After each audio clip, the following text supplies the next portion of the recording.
Yes. It seemed like just about any other religion making broad claims without substantiating any evidence whatsoever. A lot of the... Like what? Give me an example. Give me something specific that made you decide to leave Islam. Something that is not emotional, I don't hopefully. think there's anything miraculous about the Quran itself or Muhammad getting it. People were writing these sort of books. So what would be a miracle to you? Would you believe in a miracle, by the way? I think there are certain things which would convince me that God exists. Then I'm asking you, would you believe a miracle if it did exist? Because you're a person who believes in science, you know? A miracle by definition is something that cannot be explained rationally or scientifically. Right. Otherwise it wouldn't be a miracle, would it? Right. It would just be a phenomenon. No. But So you are seeking miracles which you would already not believe in. No. If I could give you an example, suppose 7 billion people around the globe had a revelation at the same time about the same thing. That would be really difficult to explain how that happened. That would, in my view, be a miracle. But What would that prove? whatever the revelation is, it would prove that is true. Because No, but why would that prove? Say, for example, today we live in an information age, yes? I can actually, with the use of the internet, I can propagate so many things, any message, if I want it, yes? And with the correct links, I can make it go viral. Yes? Would that prove anything? wouldn't prove anything. Exactly. So your own notion about this revelation going all over the world wouldn't prove anything. If the revelation is truth, if it consists of the truth, and you examine it and you say, no, this claims to be the truth, but hold on, I found a mistake or a contradiction or an error in it, then yes, I would say yes, you have a point. But what you're just saying is emotional. No, it's not emotion, because you could prove how somebody could come up with a book. That's not... What do you mean somebody? Many people come up with books, so... Exactly, that proves it. So if you haven't got a book saying that Quran is the word of God, it doesn't prove anything. That's my point. Okay, so what criteria would you employ to say that this is not from God? Well, you examine it. Firstly, you need to believe in God, right? No, not necessarily. No? You don't do that. Okay, so an agnostic can say this is from God. No. You're contradicting yourself, aren't you? No. If you're going to make an assumption and approach it, obviously your observation is going to be skewed towards your assumption. You have to approach certain things with an open mind. Okay. You don't make any assumptions. So one criteria is open mind. What else? Open-minded. So you don't assume that this is the word of God. I agree. One is open mind. Yes. Good example. Yes. Good criteria. Yes. What else? There has to be something quite extraordinary about it. Like what? Like I said, if that miracle were to take place, We come back to miracle. If that phenomenon were to take place, obviously that is devoid of any physical explanation. You can't really explain it in worldly terms. So you're looking for something like every single human being would get this revelation implanted in the head. That would be really mighty for you, isn't it? It would be. Why would God need to do that? God can just put that thought in your head and you'll become a Muslim. Not necessarily. But you see, it's not as simple as that. This is something that is a test for all of us. We have to seek God. It's not like you get it on your plate and you say, no, I believe in God from today. No. It is something that you have to seek sincerely. You got to have, like for example, get a number of criteria that will convince you that the Quran is from God. And trust me, most of the ex-Muslims that I've met, and many of these people who claim that they were Muslims, most of them, they did not look into the Quran initially. They did not read the Quran with the tafsir or with an understanding from someone who's learned it. And then they say, oh, this is something my friend told me. This is opposing the science of today, so I'm not going to believe in that. You know, that's not how you read a scripture from God. Yes. Okay, let me ask you, have you read the Quran? Yes, I've read it. You have read the Quran? You have read it in Arabic? Yes. So you know Arabic? No, not really. Okay. So you read it in a language you don't know? Fair enough. Have you looked at the tafsir? No, I haven't. Okay, so this is what I'm saying.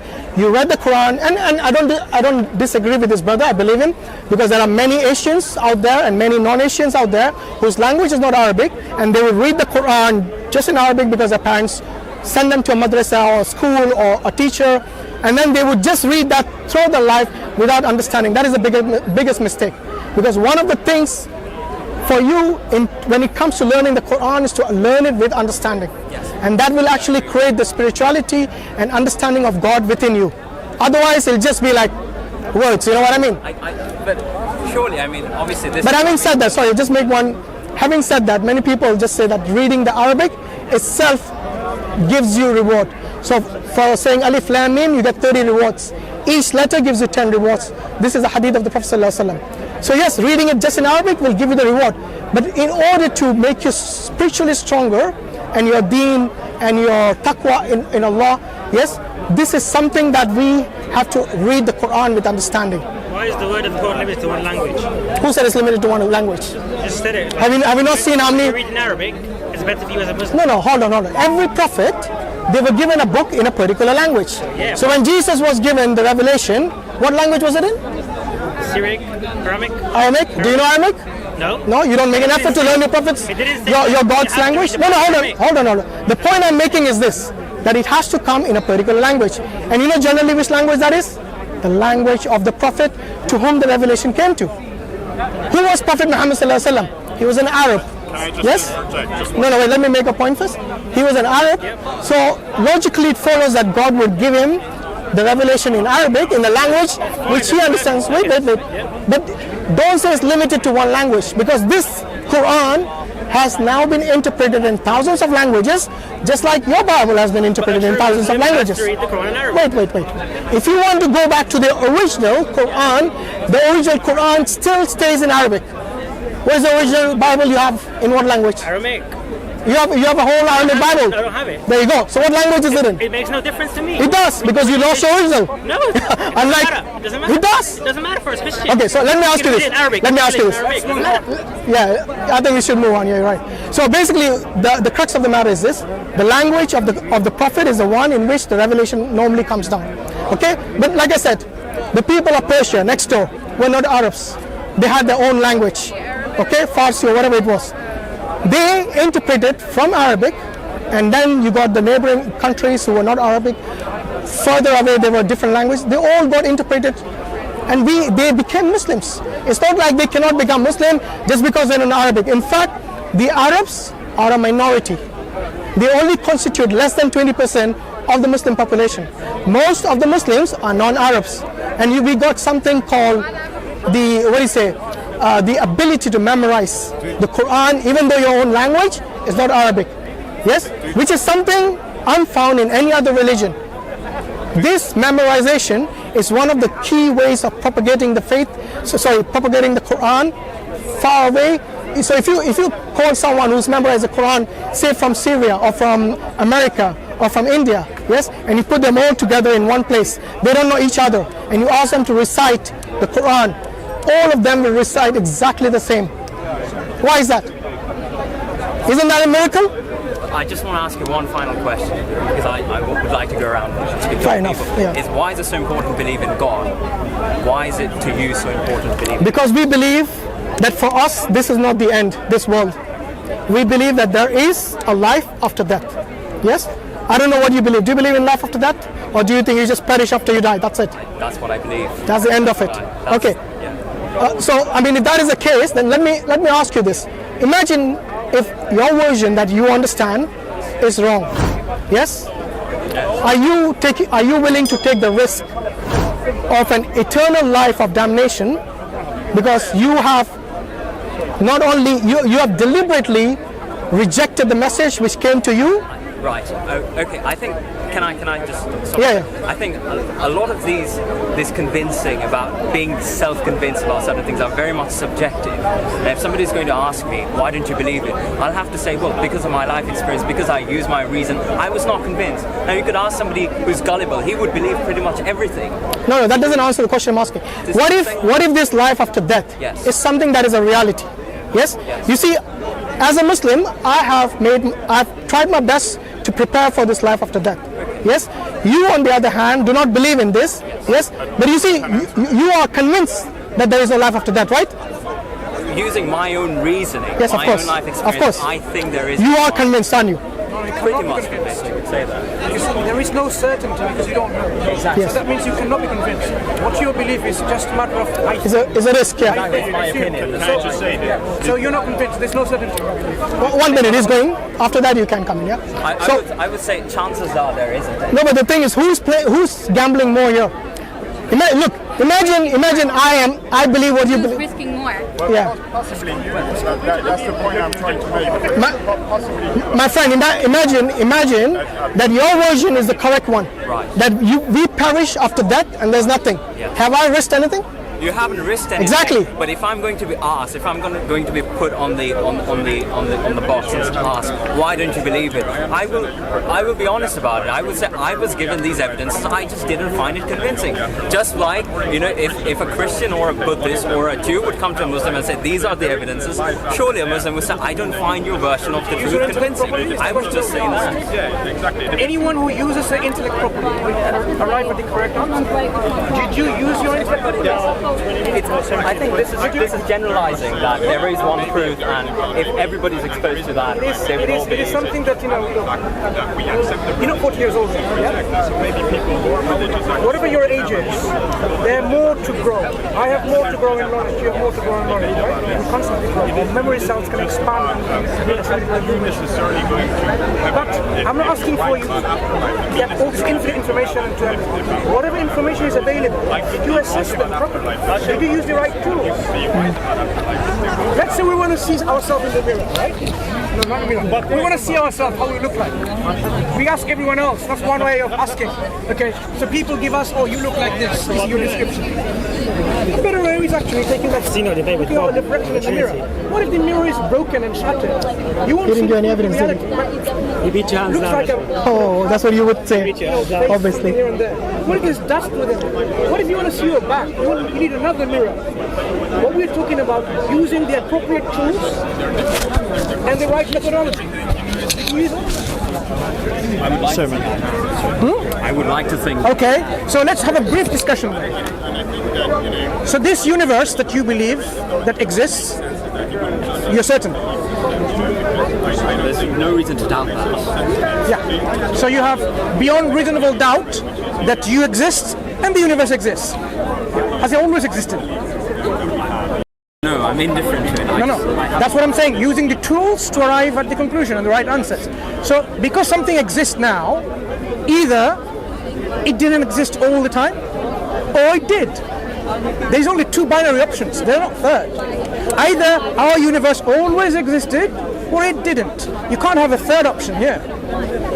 Well, there could be one, but we just don't know how to imagine it. So now you're not using your intellect properly. You're saying there could be other intellectual possibilities, other logical argumentation. You don't even know what these logical possibilities are. Something that you cannot even imagine or think.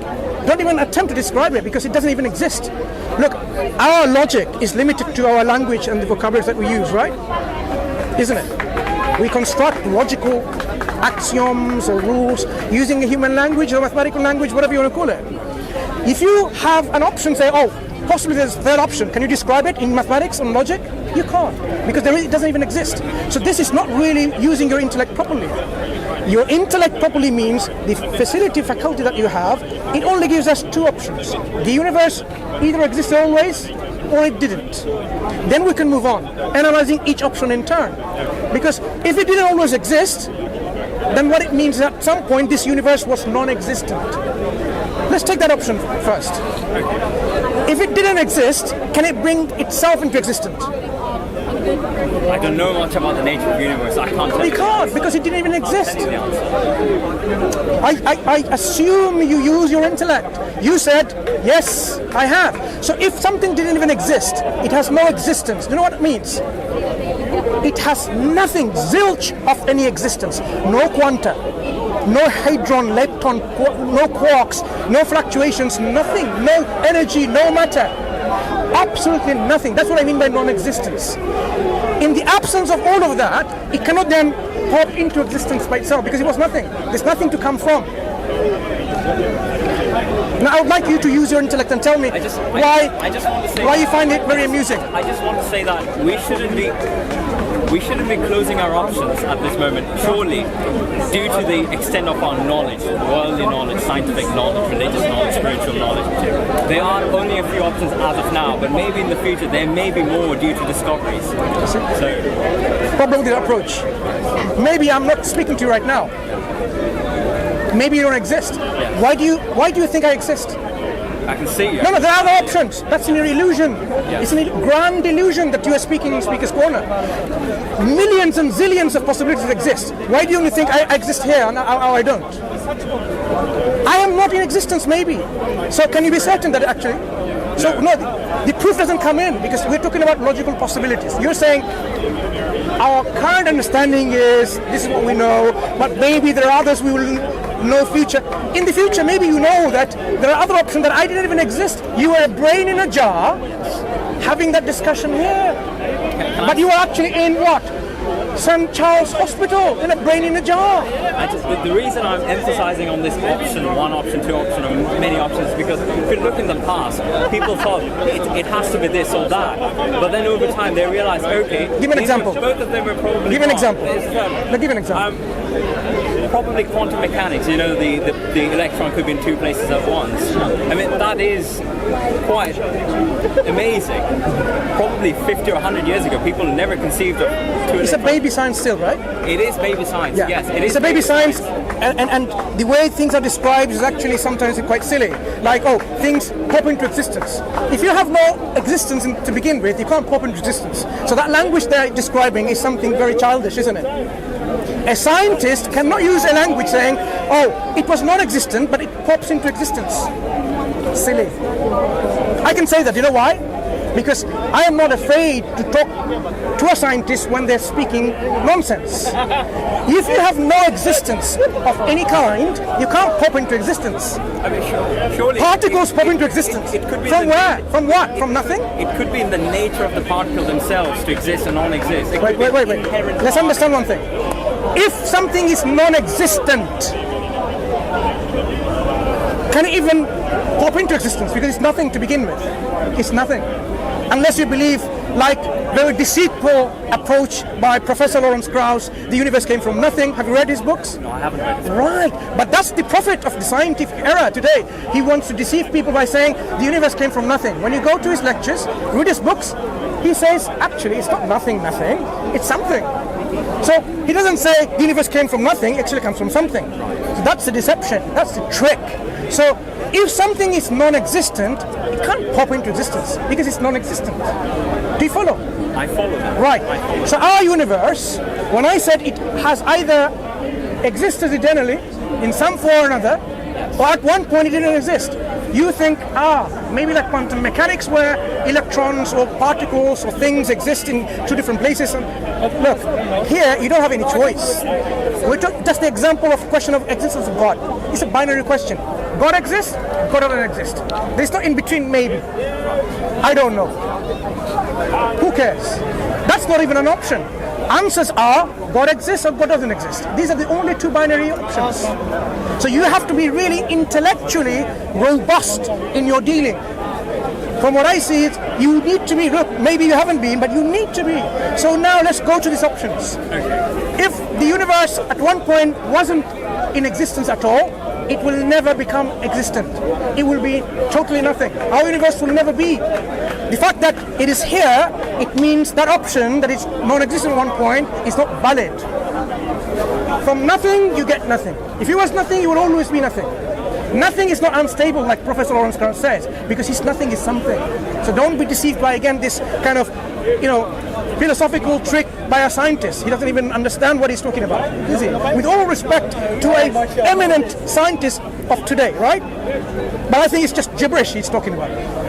If you are nothing, no energy, no quanta, no fluctuation, no particles, nothing, this will always be like this. It's not going to suddenly say, I'm unstable, I'm going to become no energy, I'm going to borrow -1 energy, and then, so the total energy of the universe is 0. Negative concept of energy, where are you borrowing it from? There is nothing else. There is nothing else to borrow from. If you are nothing, you can't borrow from anything else because you are not existent in the first place, let alone being a sentient, thinking, choosing thing that says, I'm going to take some energy somewhere, or let me have my rules that I need to do something. I need to be unstable. Where does this rule come from? The rule doesn't even exist because it's nothing, non-existent. The fact that the universe is here, my friend, there is only one option remaining. The universe or whatever made that universe, whatever originated the universe, there has to be something always there, always. You have no escape that from intellectual reasoning. It has to be always there. The moment you say there was nothing, nothing would have resulted. The universe exists now, you and I exist, there has to be always something. The question is, what is that something? Yes. Yeah? It cannot be this universe, because your scientists and my scientists, because they're the same scientists, are saying the universe began in some way. It expanded with about a few billion years ago, 13.7 billion years ago roughly. But before that, I can use before. Do you know why? Because if that was something, and we're saying time, place, everything existed, I'm going to use it very loosely. Was it always like this, or there was absolute nothingness? If it was absolute nothingness, it's not going to originate with an inflatory theories 13.7 billion years ago. It can't. So that means what? There was something there. Either it was the originator of the universe, or it came from another multiverse, whatever, right? So you have all these options, but eventually you will have to admit intellectually there was something always there. What are the characteristics of this something that was always there without a beginning? Now you realize we're coming to the concepts of a creator. Something always exists, it's an eternal, with no beginning. Possesses energy, because without energy nothing would have happened. If it always exists, possesses energy, yeah? Did this just happen, or was a conscious choice? Was there a will involved? Was there consciousness involved? It could have been a cause and effect. If you imagine the multiverse, the multiverse suffers the same problem. All these bubbles, okay? What's the original point of origination?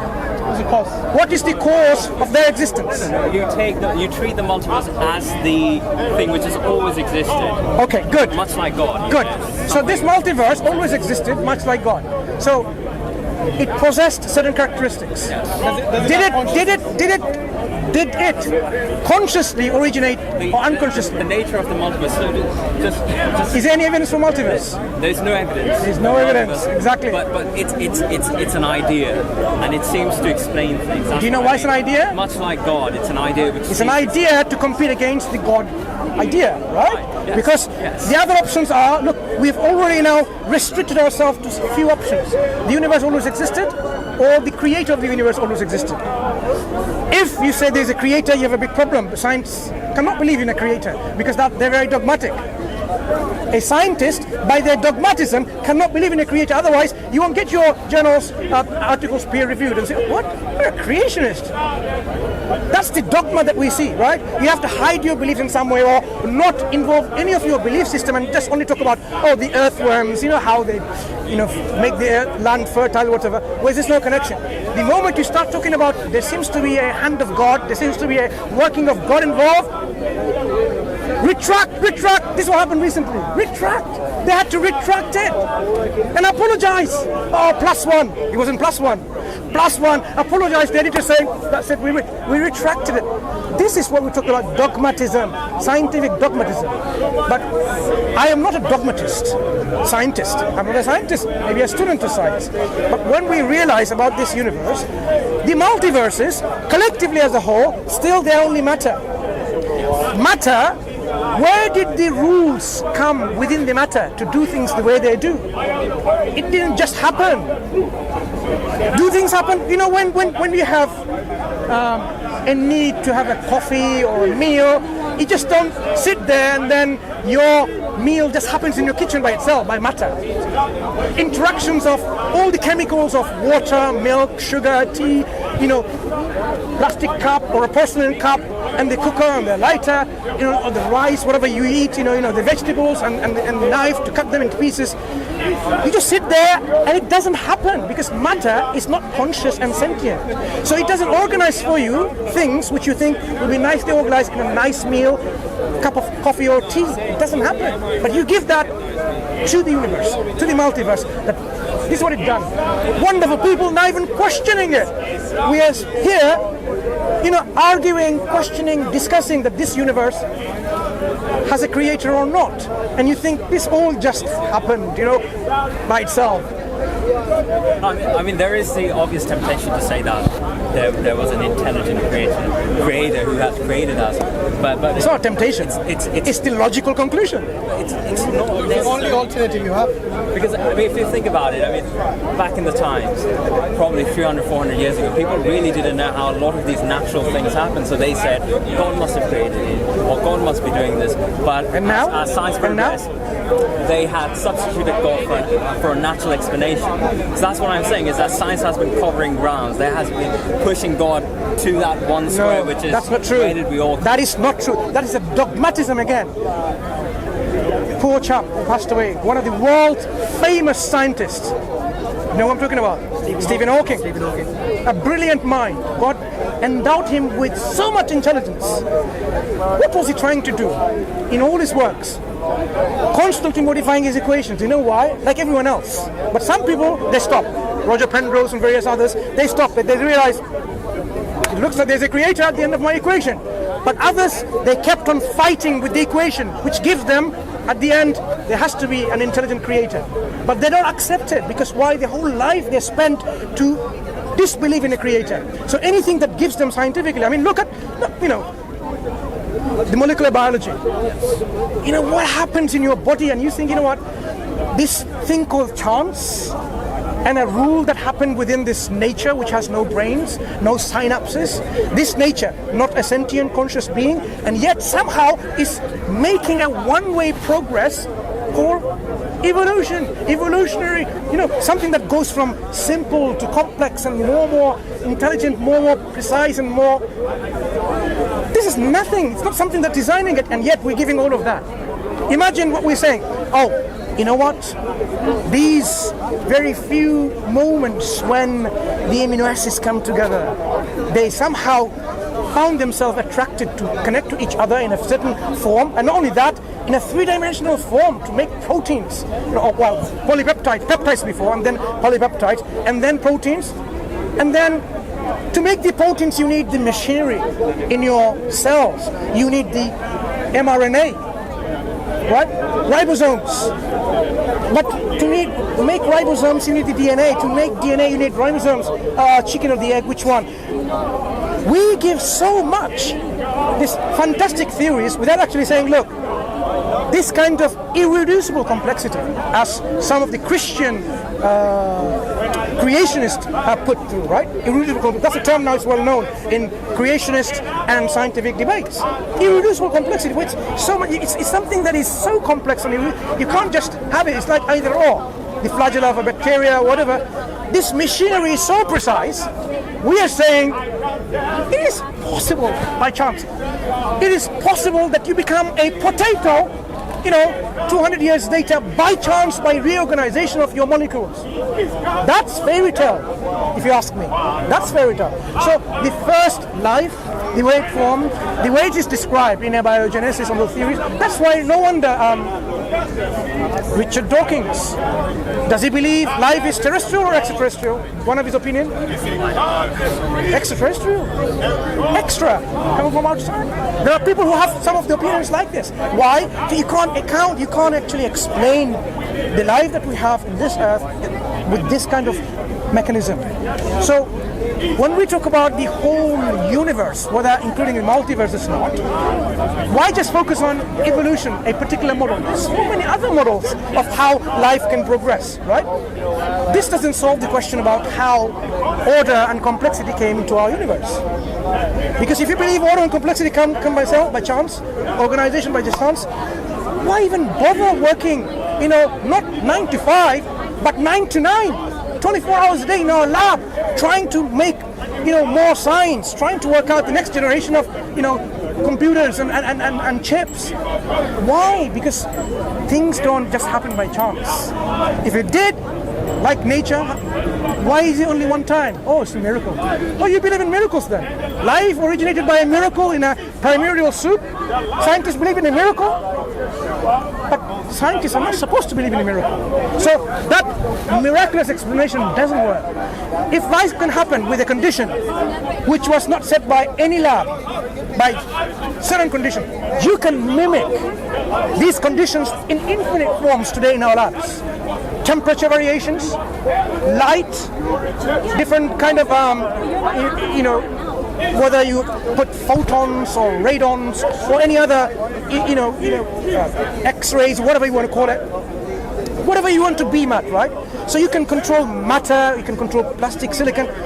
You can have by computer method, simulation method.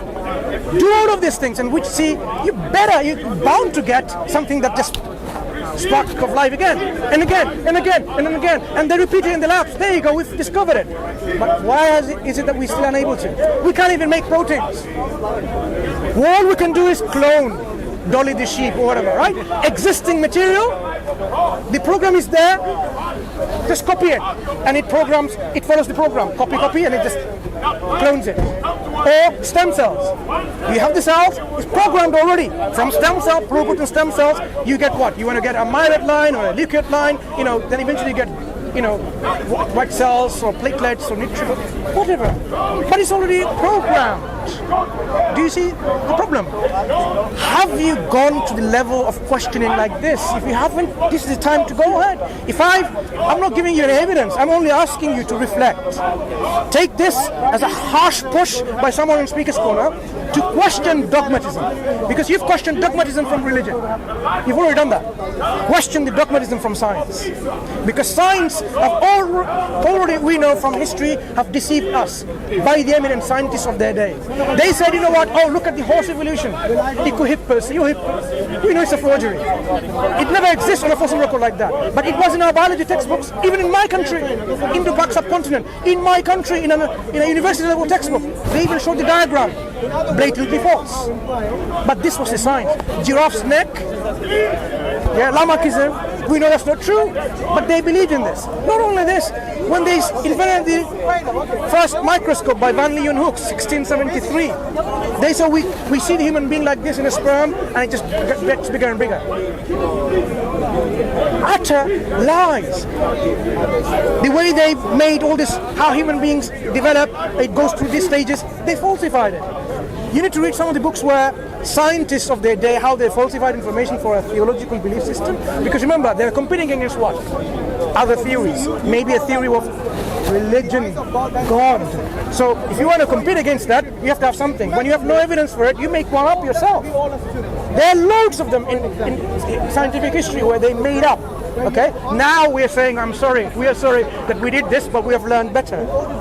So, go and study those things and ask yourself these questions. It doesn't make sense to believe in things which are so organized, so complex, so in harmony and precision. To how many decimal places? All these constants? Too many. That's how precise they are. Just happened.